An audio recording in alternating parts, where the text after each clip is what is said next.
So our first guest speaker this morning is Stacy Allison. Stacy is a mountain climber. She is the first American woman to climb Mount Everest. And Stacy has been climbing mountains and leading expeditions for more than 25 years around the world in remote locations. And I do believe that Bob Tony has a new BFF. So let's help welcome Stacy to the stage.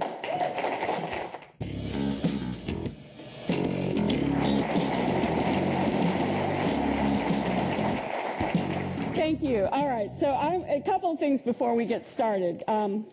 Headline into USA Today, and probably the only people staying at the hotel are the only ones who saw this. But what does it say? Millennials spurn licenses. So again, things are happening, things are pertinent in the world that we talked about yesterday. Going back to yesterday, it has occurred to me, I've got two children who are 20 and 21, immersed in technology. And I think what's important for us to remember is that things are changing incredibly fast. Technology surrounds us, but the human touch, human nature is to connect with one another. And I think we need to keep that in the foremost of our thought process as we move forward with technology in the future. So what you do with your customers, face-to-face, touch-to-touch, does matter. All right, so Mount Everest. It rises 29,035 feet in elevation.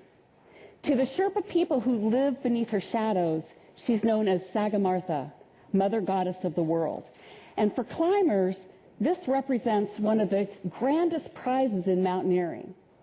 But you have to understand that you have only 25% chance of succeeding, getting to the top, and an even greater chance of getting slammed in the process. So when the stakes are this high, as you can imagine, it takes an enormous amount of teamwork. It takes incredible leadership. It takes people working in cooperation, not only for our success, but our very survival. And the same is true with all of you in this room. It takes all of you working together across product lines, leadership, but it doesn't just stop in this room. It trickles, and it must trickle down to all of your employees, everyone throughout the company and the country. So when I'm going to say this a couple of times. What stays in this room shouldn't stay in this room, okay? What happens in Madison shouldn't stay in Madison. You need to spread the word. Don't keep the knowledge, the things that you've learned at this meeting, to yourselves. Share it with the people who matter in your organization, the people who are on the front lines, people who have contact with your customers, okay? So that's a charge that I would like to challenge you with as you leave this meeting. So we are going to climb Mount Everest today. I am going to start our climb above 25,000 feet. Now, I have just saved you about 45 days and a lot of sweat and pain here. Scott Fisher, Hugh Bell, Wes Krause, and I were climbing towards the summit. It was our summit bid. And I can remember taking my steps, 1, 2, I would count to 50, 49, 50, and I would pause. I would look out at the horizon, and I could see some of the world's highest peaks far below us. And then when it's really challenging every single step. But then when I thought I couldn't take another step, I would look up at the peak of Everest. And that's when I would remind myself why I was there, why I was putting my body and my mind through this incredible, painful journey. All the while thinking, nothing can stop us. This is our opportunity. This is our chance. It was absolutely clear. There wasn't a cloud in the sky. 1, 2, 49, 50. And at one point, I paused, I looked out, and what I saw was this bank of black clouds. It was moving very rapidly in towards us. This is the one thing that could stop us. It's also the one thing we had absolutely no control over. We had a decision to make. Do we go up? Or do we go down? Do we pursue our goal regardless of the consequences? Or do we play it safe? Now, probably most of you are thinking, well, no-brainer to me. But you have to understand, emotionally, it's a very difficult decision to make. We'd been planning this climb for 2.5 years. We just spent 45 days climbing on the mountain. To give all that up and turn around, it was a very difficult decision. But you all know what happens when you are in a situation where that external environment is changing and you just say, well, maybe we should just wait and see what happens. Wait and see what happens? Well, what happens when that external environment changes and you're not prepared for it? All of a sudden it narrows your options and you have no choices but to deal with the fire that's in front of you. You have to be aware, constantly looking up and assessing and reassessing every step of the way. And when you make a decision that you say, well, let's not decide right now, let's just wait. Haven't you already made a decision? You all know that.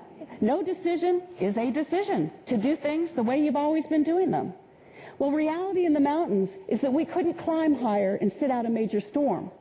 So what the 4 of us decided to do is we decided to turn around and go down to our next lowest camp on the mountain. 20 minutes after we made that decision, one of the worst storms in 40 years slammed into the side of Everest. It was all we could do to get back down to our snow cave alive.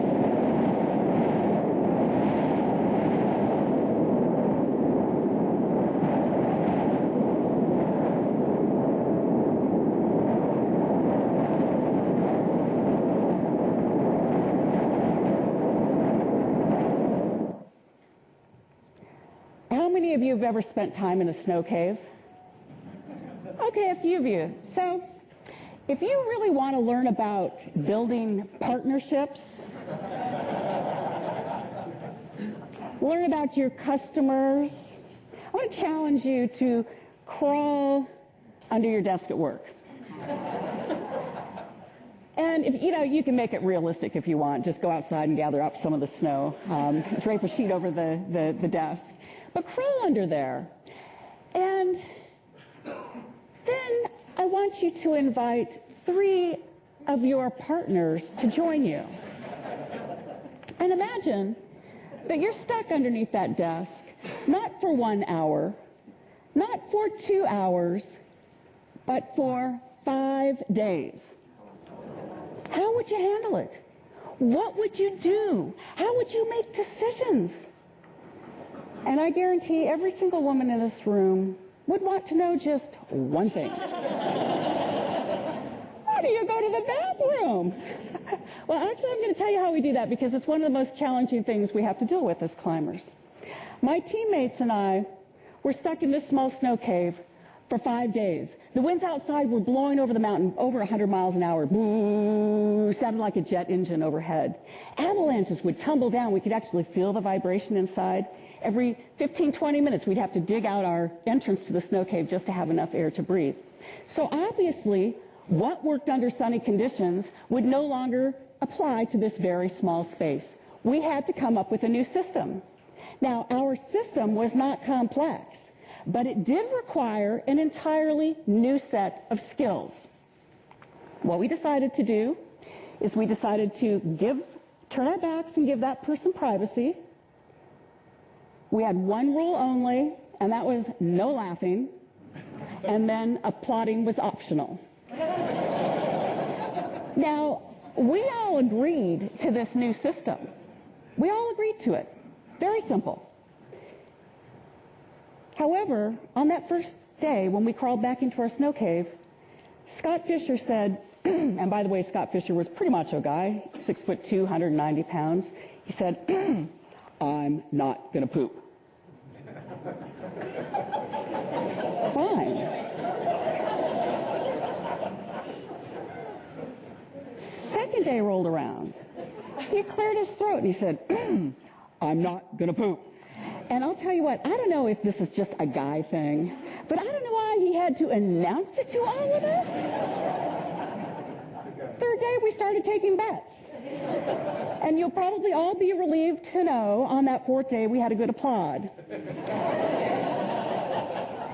Now, I make light of the situation now, but at the time, it was actually a very dangerous situation. For whatever reason, whether it was Scott's ego, his pride, he could not let go of his need for privacy.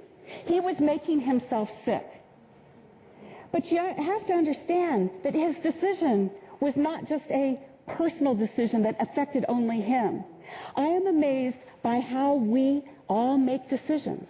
How do you make decisions that affect you and your organization? Your seemingly personal decisions have a trickle-down effect to everybody. You see, when Scott was making himself sick, it affected us because all of a sudden we started planning a high-altitude rescue in a major blizzard. Our teammates from base camp were planning on how they were going to come up to assist with that rescue plan. How do you make decisions? What are they based on? Are they based on a set of your personal values intertwined with the organization's personal values? How do your employees, your direct employees, how are they making their decisions on a daily basis? And who do those decisions in turn affect? So Scott didn't get sick. We didn't have a high-altitude rescue, but the other thing that happened here is that all of a sudden our focus shifted. Instead of shifting to the top of the mountain when the weather cleared, we had shifted to going back down the mountain. It took an enormous amount of energy, mental and emotional energy, to then reshift to our original goal of reaching the summit of Mount Everest. Now, I will get off the subject in just a minute, but I promised somebody that I would do this. It's important to stay hydrated. We're not doing anything in the snow cave. We're just sitting there, we're chit-chatting, we're making decisions. You know, it occurs to me that in this world we live in with the fast pace of change and urgency, that sometimes we just get so caught up in that. Sometimes it's important to sit back and be patient while moving forward. And that's what we do in the snow cave. We're not just sitting there idly. We're planning, we're preparing, we're talking about our process, okay? So anyway, it's important to stay hydrated. We drink between 7 and 9 quarts of water a day. Every time we go to sleep at night, we put 2 one-quart water bottles in our sleeping bag. One is filled with water, the other one is empty. Every time we wake up, it's important to sip out of our full water bottle. By the time morning rolls around, the full one should be empty. That empty one should be filled. It's dark. You learn not to get them mixed up. And pardon me, gentlemen, but for all the women in the room, give me a break. Isn't it true, though, is that when you can master the little things in life, you can master anything. And you're not always going to choose the right water bottle. And I think this is really important, that our lives are so dang stressful that we've got to learn how to break that tension, break the stress. And we do that through humor. And I'm not talking about telling jokes. I'm talking about that quiet humor that is within us. When you are stressed out day after day after day after day, how do you break that tension? It's when you break the tension that you become creative and are able to come up with solutions to your challenges. You've got to learn to laugh at yourself. Our lives are stressful. Our work is stressful. Our work is important. But we have to learn to laugh at ourselves. Okay, so enough of that. I'll put these away unless somebody wants to borrow one. The weather cleared. After 5 days, we headed up the mountain. We headed up to our next camp at 25,500 feet. And just by the way, these snow caves, we don't just arrive here and find these slots in the ground. We have to dig them out. So they're just large enough for people to sleep very uncomfortably in. We spent the next 3 days here. Each day we got dressed to go towards the top. We put on our down climbing suits, which kind of make us look like the Michelin Man. We put on our crampons, which are the spikes that we wear on the bottoms of our boots so that we can stand on the snow and ice without slipping and falling. We've got our ice axes raring to go towards the top. But every time we got out of the snow cave, we looked up higher and realized we were not going anywhere. The winds were still blowing over 100 miles an hour. On that third day, we crawled back into our snow cave and we just sat there in silence. Nobody wanted to be the first to say we just couldn't do it. Nobody wanted to be the first to say we got to go down. How many of you hold on to a project or a way of doing business because that's how you've always done it? Because you have so much invested. For us, you see, we either reach the top or we come home ready to explain what went wrong. It's black or white with us. What is it with you? What keeps you working on a project that is no longer pertinent to the future of American family? Because you have so much invested, because that's the way you've always done it. How long could we stay on the mountain without putting our entire team in jeopardy? But still, we weren't ready to call it a game. So we sat there. I looked at Q. He looked like a sitting skeleton. You see what happens at high altitude? Well, first of all, people were not ever meant to live at 25,000 feet, period. So even though we eat about 7,000 to 9,000 calories a day, and we're taking cubes of butter, by the way, and we're licking them like lollipops, we lose about 13% of our body weight. And actually, here's another suggestion for all of you adventure people out there. Weight loss clinic. Everest Weight Loss Clinic. You just have to get there. Anyway, so we're in a constant state of deterioration. We're basically killing ourselves up here. How long can we stay up here? Again, how long do you hold on to a project?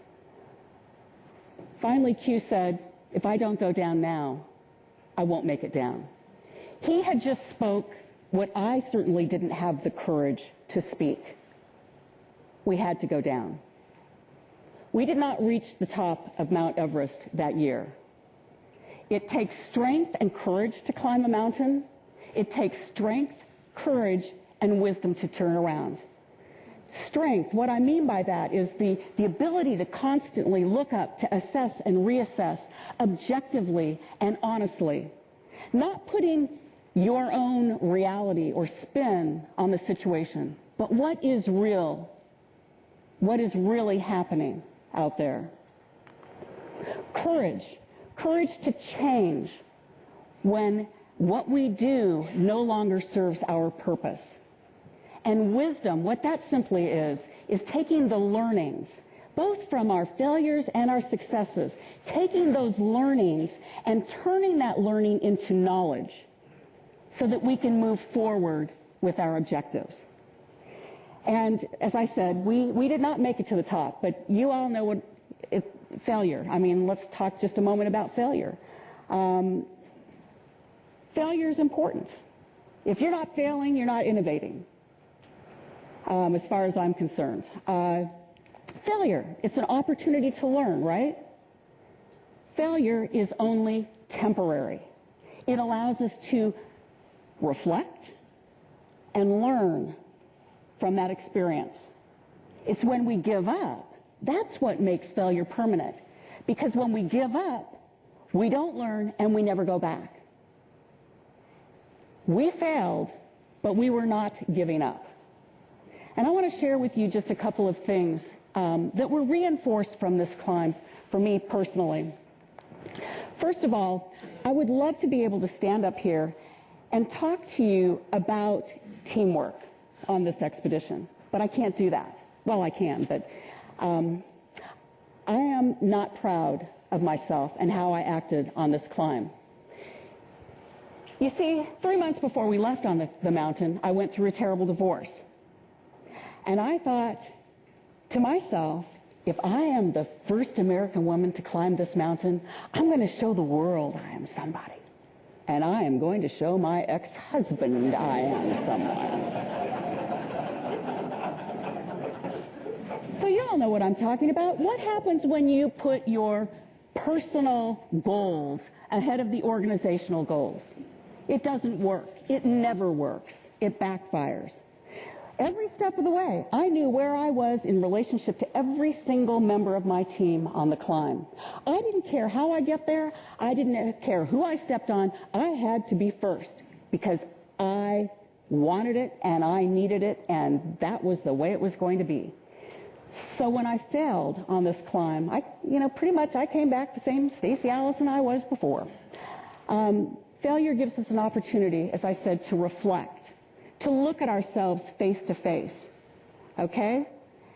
What do we want to change within ourselves, within our organization when we fail? And by the way, you know what the media focuses on when you fail as a climber? The same thing they focus on as you're under a microscope when you come back and you don't make it to the top of the mountain. They want to know what went wrong, what did you do, why? They focus on the failure. It's the spin. And you all know what I'm talking about. Jack, I'm sure you know what I'm talking about. It's how you spin it. Yes, you failed, but you spin it in what you've learned. But it has to be truthful spin. How do you control that spin when you try something new and it doesn't work? So we came back and we focused on the positive. I came back personally, and I focused on what I knew I needed to do the next time as a team member. And I vowed that that would never happen again. It takes many people working in cooperation for success. The big takeaway for me was that when we help other people succeed, we in turn succeed ourselves. Okay? The second thing I want to just mention briefly is the whole notion of vision. American Family has a vision. You all know what that is. What is your personal vision? What do you want to accomplish personally in the next 5 years, in the next 10 years, maybe only in the next 3 years? What is it you want personally for yourself? Because you know what? When you get knocked down, when you have a stressful day, it's not going to be the organization that picks you up and keeps you moving forward. It's going to be your personal vision and what you see yourself accomplishing. That's what's going to pick you up, and that's what's going to lead you forward with your objectives. So what is your personal vision? And make sure that your direct reports understand and have a personal vision themselves within the context of American Family's vision. So, okay, we didn't reach the top of the mountain, but I had an opportunity to go back the following year. First time we climbed from Tibet, the north side of the mountain. Second time from the country of Nepal. 17 hours on an airplane. It's like, well, you know how it is. Yesterday we all sat for a long, long time, and sometimes you can't find that comfortable spot you've been sitting so long. So when we arrived in Kathmandu, it was like letting, tigers out of a cage. And we could hardly wait to get up, to get moving, to get going on our climb. So we ran into the airport, and the first thing we had to do is we had to get our 460 boxes of food and equipment out of customs. So we got off the plane, we ran in, and we saw the customs agent's door, and we just threw it open. Didn't even knock. Well, you know how we are. We Americans, we don't have to knock. We just do what we do. So we barged in, and the customs agent was stunned, and he took a step back, put his hands together, and bowed and said, "Namaste." And of course, that's a typical greeting, so we did the same, "Namaste." And then he looked at us and he said, "Sit." And we looked at him and we said, "No, thank you. We've been sitting for 17 hours. We just want to get our gear." "You must come back at 2:30 this afternoon. Your paperwork is not ready." Okay, that's fine. We had a lot to do in Kathmandu, so out we went. In we came at 2:30. We politely this time knocked on the door, "Namaste, namaste." And then he said, "Sit." And so we sat this time, and then he called for tea. Tea? We don't have time for tea. We really just want to get our gear. "Oh, I'm sorry, your paperwork is still not ready. Come back tomorrow at 8:30. So out we went. In we came. Out we went. In we came. After 7 days, we realized we must be doing something wrong. How many of you get so caught up in your busyness of business that you forget to sit down and drink tea with people? Our customs agent taught us an incredibly important lesson. How do we learn what our customers want? How do we learn what our employees want? It's by sitting down up front and drinking tea. Because you know what? If you don't do it up front, it's going to cost you on the back end. It took us a long time to learn this lesson. After 11 days and a $2,000 gift, we were finally ready to head to the mountain. But I want to point out a couple of things here. In sitting down and drinking tea with people. And please don't be offended by this, but, you know, the senior leaders of organizations, sometimes we surround ourselves with people who are like-minded, who think the same way we think. And if I can call them yes people, what we need to do is surround ourselves with people who think differently, who challenge us, so that we can understand what reality really is. And if you want to know what's going on in an organization, you don't go to other senior leaders.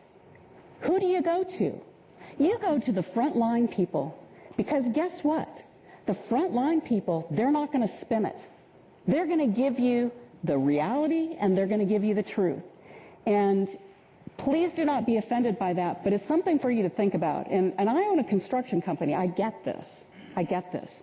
You want to go to the source of the people you're serving.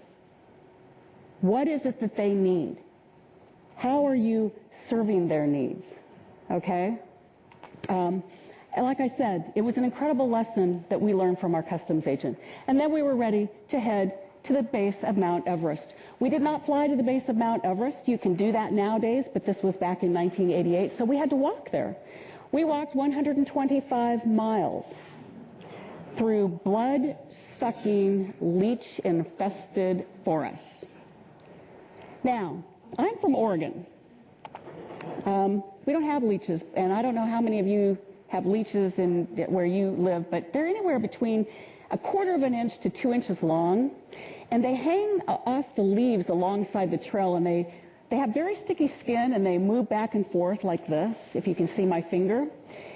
And they just wait very patiently for some unsuspecting warm-blooded creature to walk by and brush up against them, and then they glom onto you. But they're not content with wherever they land. They like our warm, moist parts, in between our armpits, down on, in between our toes. But they don't hurt us. They just suck our blood, and then they drop off. So I'll get off of that picture. All right. So the second day of the trek, I'm walking along, and we have a very clear view of where we're going to camp that night. It's about 1,000 feet below us. And I could also see my teammates traversing with our porters down this hillside. And I stopped because I was thinking, man, you know, that's really slow when you have to go back and forth and back and forth. And I stopped with this trail that just kind of shot down. And I thought, smugly, I'm going to take that shortcut. Do you all know about shortcuts? Haven't learned that lesson yet. So I'm running down this trail, and I get about, I don't know, not very far in, maybe 50 feet, stop to take my breath. And that's when I made my critical error. I looked down at my legs. I screamed at the top of my lungs, help, help. Of course, I was by myself. There was nobody there to help me, and I'm like freaking out, and I turned around, and I ran back up to the trail, the main trail, and I'm in hysterics. My teammates are in hysterics, a different kind. And I started to pull them off, you know. So you pull a leech, and like a rubber band, it stretches. And then it stretches some more, and then it stretches some more, and then it pops off. But because it's sticky, it's now stuck to your fingers. If I had just calmed down, they would have dropped off and gone somewhere else. Do you have leeches in your lives?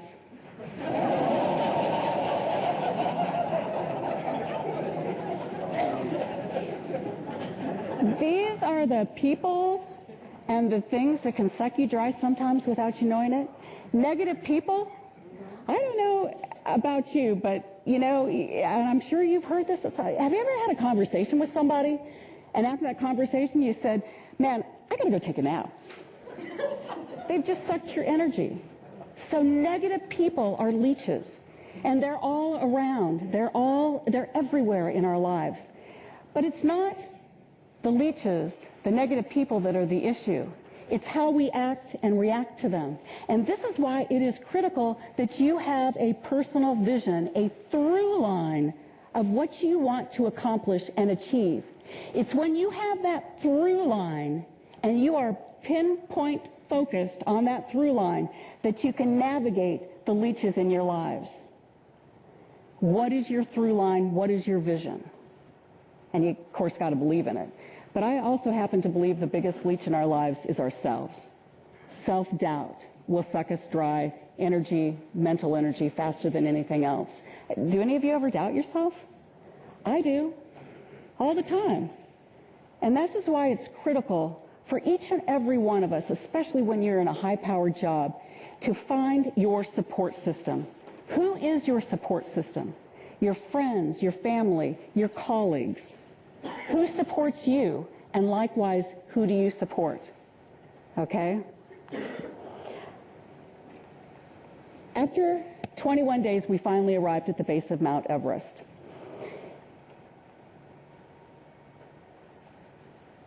Before we could actually start the climb, it was very important and we hired 26 Sherpas, by the way. It was very important for us to, well, first of all, we had to set up base camp.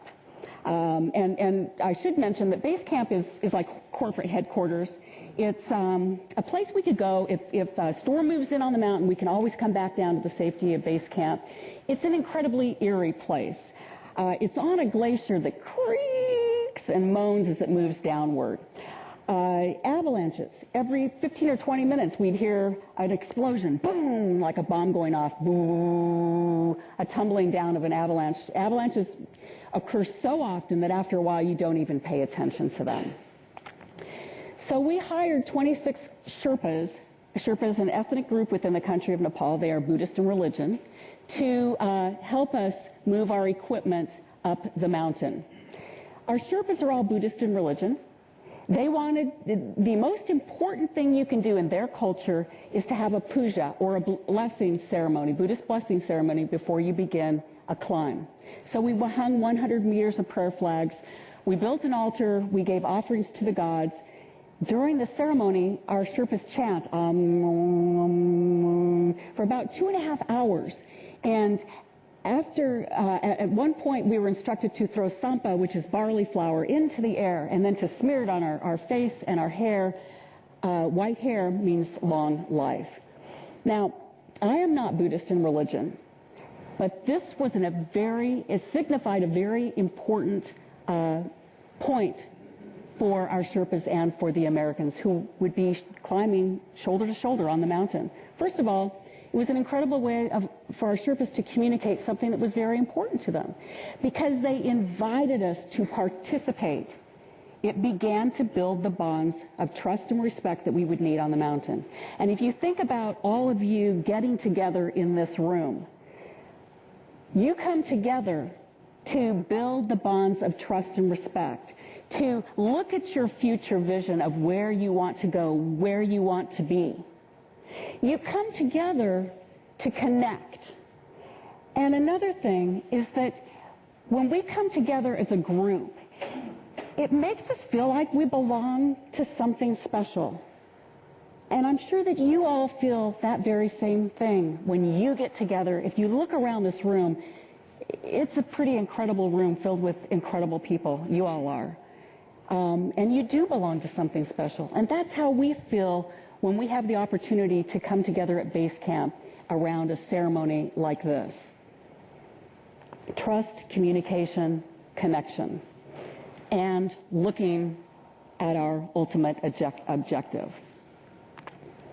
So the first 2,000 feet of climbing is the Khumbu Ice Fall. It's a glacier. Glaciers flow similar to rivers. At this point here, it drops about 2,000 feet. just like a waterfall would drop. It continues moving down the mountain about 3 to 4 feet a day. When you have a solid moving mass of snow and ice that drops like that, it breaks apart, forming huge ice towers, huge slots in the ground called crevasses.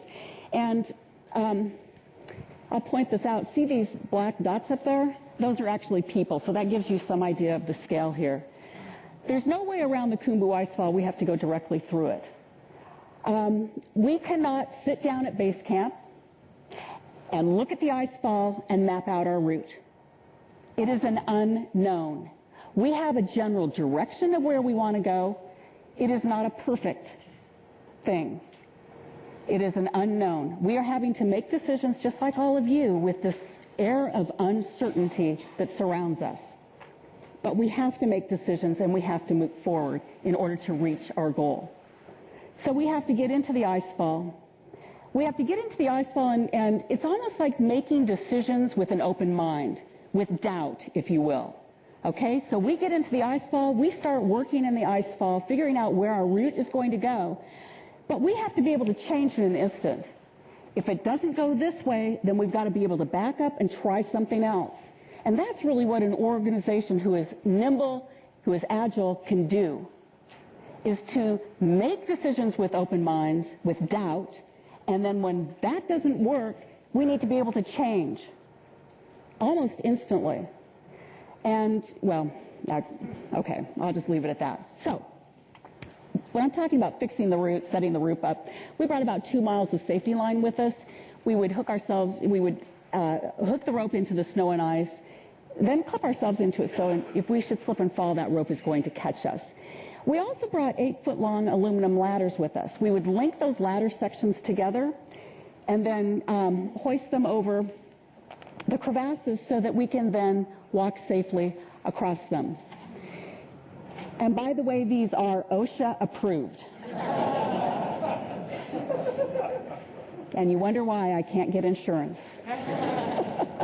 So this particular ladder span, and I know Joyce actually cautioned me I shouldn't do this, but I'm going to do it anyway. This is sometimes how we make decisions. The leader of the expedition is not making all the decisions, okay? The leader doesn't sit down in his big tent at base camp calling out the orders. The people who are working in the icefall, and by the way, we broke our team into 3 rotations. It's too dangerous for everybody to be in the icefall together. So we break our team into smaller groups. The people who are in the icefall are accountable for where the route goes that particular day. We make the decisions, okay? So putting this ladder across, actually we couldn't flop it over because it was too wide, 5 ladder spans. So my teammates, I'm fairly small. So my teammates, who were much larger than I am, mostly men, all men, they said, well, you know, maybe what we could do is put Stacy on the end of the ladder. We'll all go to the back end, and we'll scooch her across. I'm not that blonde.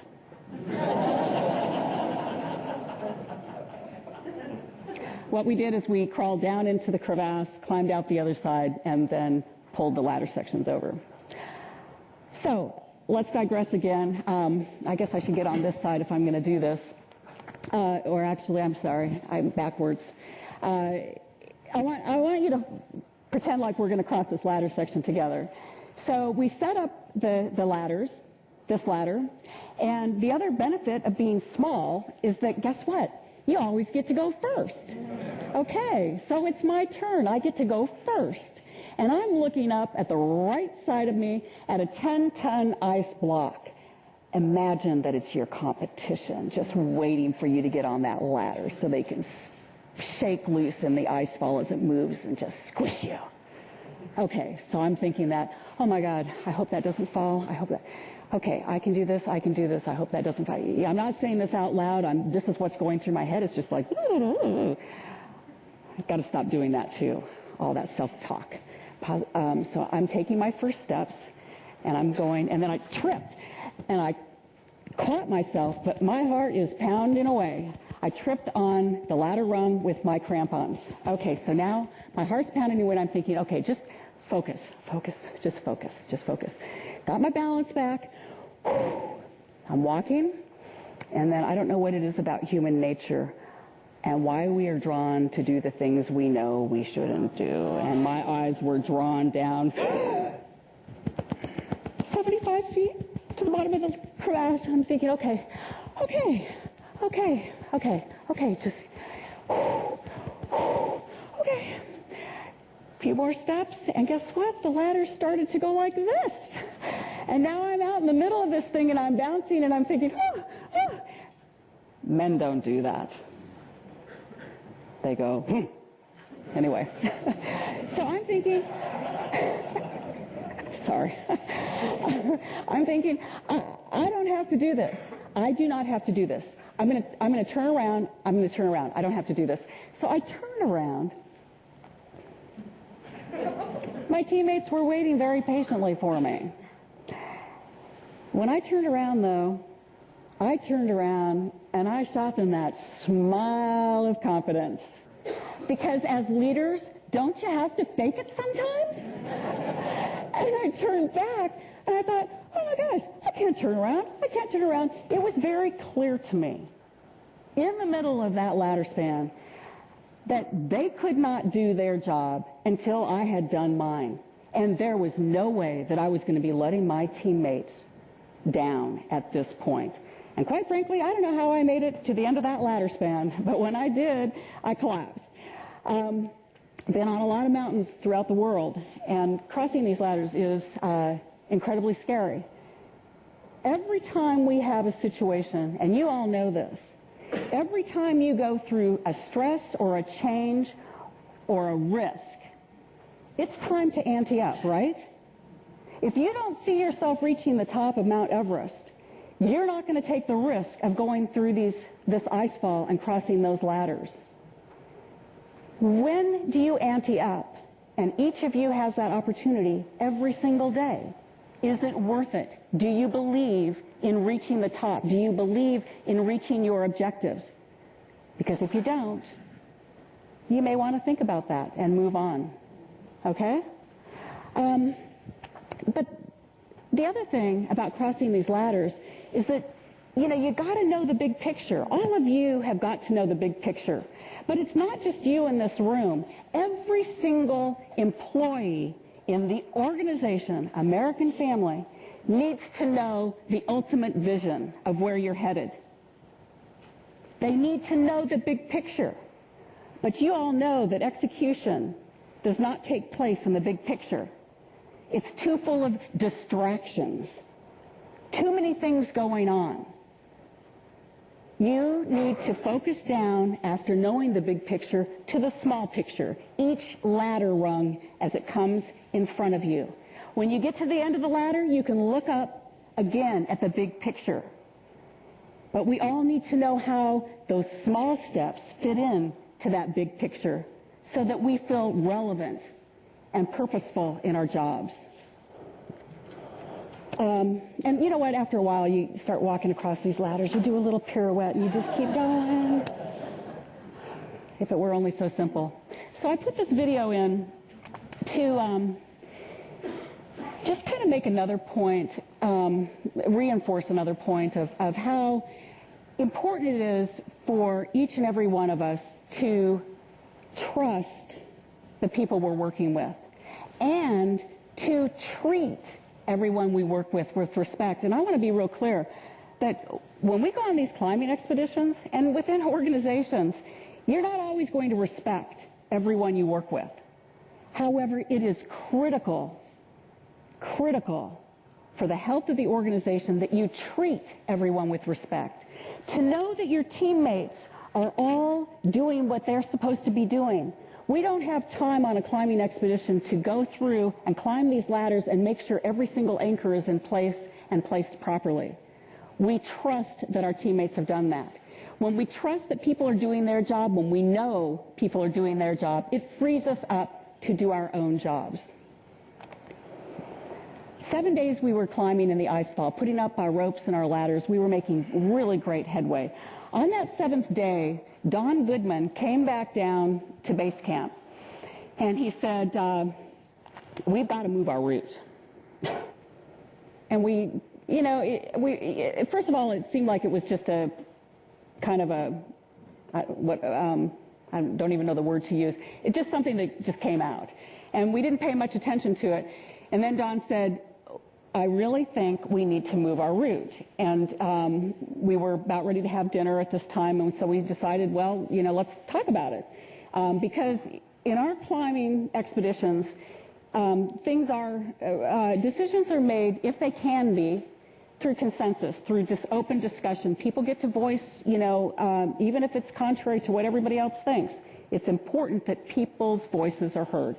So we sat down, we discussed it for about 3 hours. Do we move our route? Do we not move our route? You only have a very short window of opportunity to reach the top of Everest. So moving quickly is it's critical. Anyway, Don, back and forth, and finally Don said, okay, I'll go along with the group decision to leave the route where it is. Didn't feel comfortable about it, but he said, all right, let's just do it. 3 days later, I was having a rest day at base camp. Sipping in my tent, about 6 o'clock in the morning, I was sipping a cup of hot tea, kind of reminiscing again about how well we were moving up this mountain. And somewhere in the back of my head, I'm sure I heard that initial explosion, but it didn't register until it got louder and louder. And then I hopped out of my tent, and all of us at base camp were staring up as this avalanche swept down the west shoulder of Everest. We had 8 people working in the icefall that morning, and there was nothing to be done.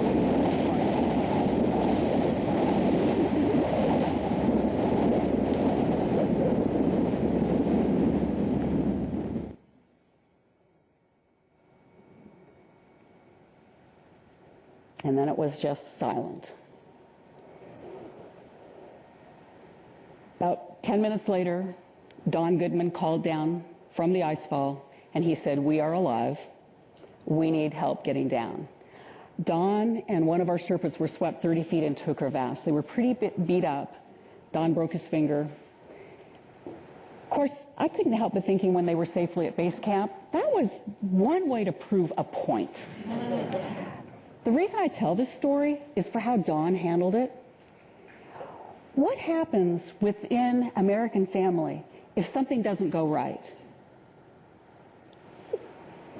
I don't know if this happens, but it's human nature sometimes to point a finger. If it's pointed at a person specifically or to the external environment, it's always we want to point, we want to blame, we want to blame, we want to blame. Don didn't do that. We already knew what had happened. Blaming slows us down. When we can move beyond blame, that speeds us up. Blaming causes defensiveness. It doesn't lead to solutions. Don also didn't say, okay, your way didn't work, now we're going to do it my way. We came together as a team, and we figured out how we were going to move forward. The next day we went into the icefall. We moved our route to a safer location. And you all know what these are. Okay. Beautiful snow crystals, very small and delicate, and you blow on them with your breath or touch them, they disappear. But it's incredibly, when they stick together, that's when they make a difference. And I would like to say the same with American Family. All of you, individually by yourselves, you make a difference. But when you stick together as an organization, that's when you can truly make change and make a difference. And you got to ask for help. I think it was Adam who said yesterday about really asking for help. It is okay. It is not a sign of weakness to ask for help, because if you think you're going to make it to the top carrying all this baggage, it's not going to happen. Ask of help it shows your teammates that you value their opinion. And it shows strength within yourself to understand that you don't have all the solutions all the time. We did. We brought 125 pink plastic flamingos to the mountain with us, and they dotted the route all the way to the top. What makes you laugh? Again, what breaks that tension of stress on a daily basis? You couldn't help but smile when you were passing these little guys. Now we're ready to go for the top. We don't all go to the top together. It's, again, too dangerous. We break our team into rotations. The people who were highest on, and who were also healthy would be the first to go. 3 Americans and 3 Sherpas. Our Sherpas worked very well with us. They were competent, and it was only fair that they had that opportunity as well. Now, just very quickly, again, we didn't climb up the mountain and find all those tents set up. 10 days to fix the route through the ice fall, and you all know about systems. So the most time-consuming part of climbing is getting your system, your route, fixed. Once that route is fixed, it would only take like 3 to 4 hours to climb that 2,000 feet to the top of the ice fall. We would go up with a full pack, drop our load, come back down to base camp empty. The next day we would go up with a full pack, drop the load, until we had enough tents, food, fuel, and equipment to live at that elevation. Up and down the mountain, so on and so forth, until we got to 26,000 feet. It's been a team effort up to that point. Above 26,000 feet, we are no longer roped up. Each person is dependent upon their own skills, knowledge, and intent on making it to the top. So the team can only take you so far, and in the end, it's what you're willing to give. I was on that first summit team. And once again, I found myself counting my steps. 1, 2, 49, 50. Pausing, looking up at the moon glistening on the top of Everest, turning around, looking at all the peaks once again, thinking nothing can stop us, nothing can stop us. And then at one point I paused and I looked around, and my heart fell to my feet, because 2 of our Sherpas had turned around, and with them they took 2 extra oxygen bottles we would need in order to make it to the top. Well, we didn't talk about it. Well, actually, we said a few 4-letter words. But we didn't talk about it. We continued climbing up like we didn't have a care in the world. We climbed up to 28,000 feet, and we realized we had a problem. We had 1 oxygen bottle, extra oxygen bottle, and 4 people. Jim Fresh, who also happened to be the expedition leader, said, okay, we'll turn around. We'll try again tomorrow.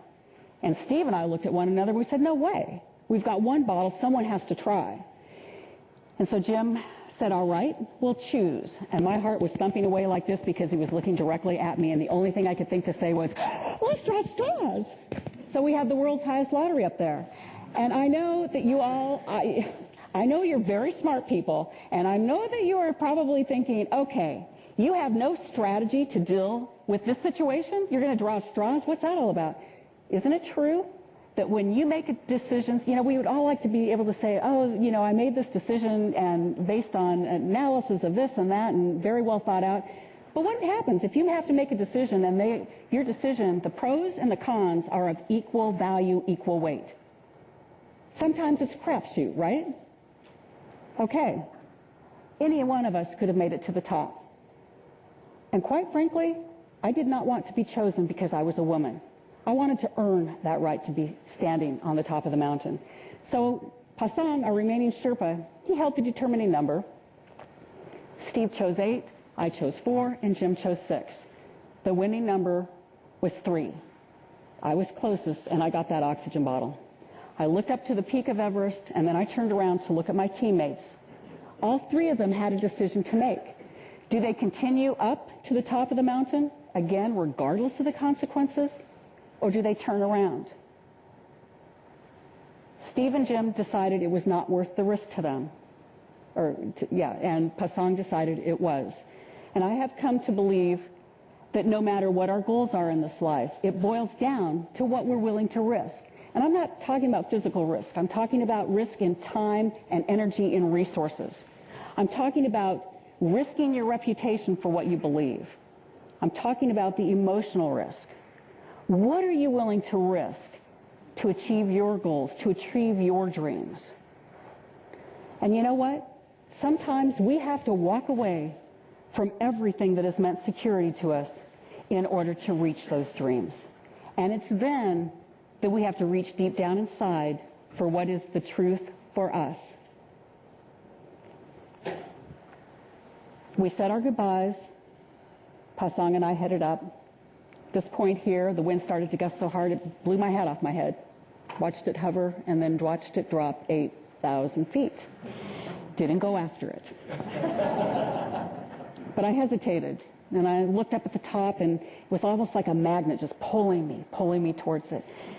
And then at one point, I realized I couldn't go any further. And that's when I knew I was standing on top of the world. I felt this incredible swell of emotion rise inside me. I wanted to turn around. I wanted to hug somebody. I wanted to feel our success. I wanted to see it in someone else's eyes. But when I turned around, there was no one there. Sometimes when we meet our goals, our objectives, we're not going to get those external accolades. And that's when we have to know deep within ourselves that we have done it for ourselves, and then we need to figure out the difference that it makes. 15 minutes later, Passan joined me on top, and his joy was a joy for me to watch. Now you think, whew, you made it to the top, you can kick back and relax. Well, you all know that once you reach an objective, that you can't rest on your laurels, right? Well, we had 35 corporate banners, and we had to photograph those banners. But the top of the mountain is the most vulnerable place to be. We can't survive on the tops of our mountains. We always have to come back down, set new objectives for ourselves. The top, what that is good for, is it's good for looking out at new opportunities for growth and development. And I just want to be real clear here as we end my conversation with you. The world is not changed by people standing on mountaintops. The world is changed by people like you, like me, when we're down here at sea levels. You have an incredible opportunity to make a difference in the lives of the people you serve within the organization as leaders. You have the opportunity to make a difference in the lives of your customers. You have an opportunity to make a difference in the lives of the people who live in your communities and beyond. And I want to wish each and every one of you the very best as you move forward, and take what you've learned from this meeting and give it to the people who need it. Thank you so much for having me this morning. Thank you. Thank you.